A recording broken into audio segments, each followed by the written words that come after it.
రెండు వైపుల నుంచి ఎఫ్ఐఆర్ తమ్ముడైతే నాన్న పోలీసులు సపోర్ట్ చేస్తున్నారు, నానైతికంగా రాజకీయ నాయకులు ఒత్తుల మీద పోలీసులు పనిచేస్తున్నారు. ఈ సమస్య పరిష్కారం సార్ లీగల్ అది మీరు అన్న దాంట్లో కొంతవరకు సెకండ్ పాయింట్లో న్యాయం ఉంది.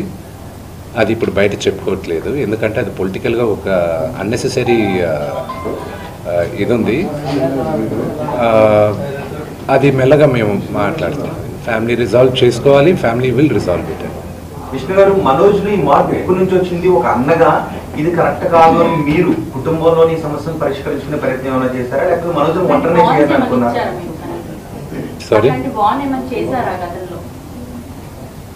గతంలో ఒక వీడియో వస్తే ఇదంతా కూడా ప్రాంక్ వీడియో జరిగినటువంటి గొడవని కప్పిపుచ్చే ప్రయత్నం చేస్తారు. అంటే మొదటి నుంచి ఈ వివాదం ఉందా, లేకపోతే 2 రోజుల నుంచే ఈ వివాదాలు ఉన్నాయని? I'm not going to answer that question. మనోజ్లో ఈ మార్పు ఎప్పటి నుంచి వచ్చింది? తల్లిదండ్రుల పట్ల వ్యతిరేక భావన మార్పు ఎప్పటి నుంచి వచ్చింది? మీరు ఇది కరెక్ట్ కాదు తమ్ముడు అని మీరు సర్ది చెప్పే ప్రయత్నం ఎప్పుడు చేశారు?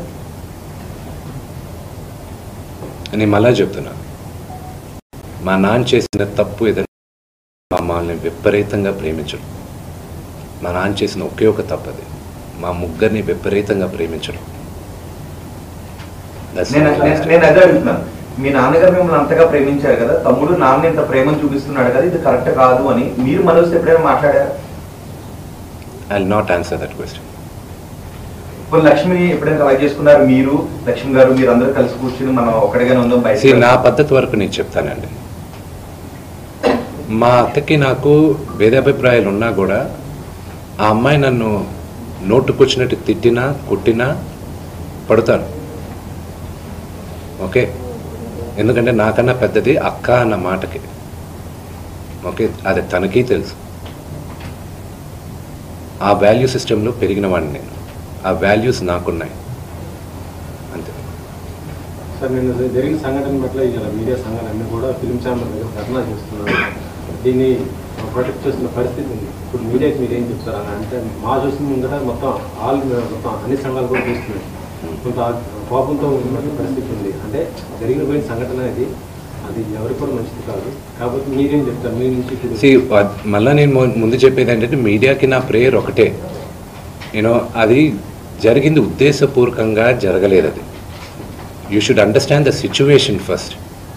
అక్కడ టోటల్ వీడియో ఒకసారి చూడండి, మీ మీడియా వాళ్ళే తీసిన వీడియో. ఆయన ఫస్ట్ వచ్చిన సిచ్యువేషన్ చూడండి. ఆయన రిక్వెస్ట్తో చేతులు జోడించి ముందుకు వస్తూ ఉన్నారు. ఆయన ముందు మొహం మీద ఎవరో ఒకరు టక్కని మైక్ పెట్టారు. ఆల్రెడీ అక్కడ ఇల్లు గేటు పగలగొట్టి లోపలికి కొంతమంది వస్తే ఆయన యాంగర్లో ముందుకు వస్తున్నారు, ఎవడు నా ఇంట్లోకి వచ్చింది అని.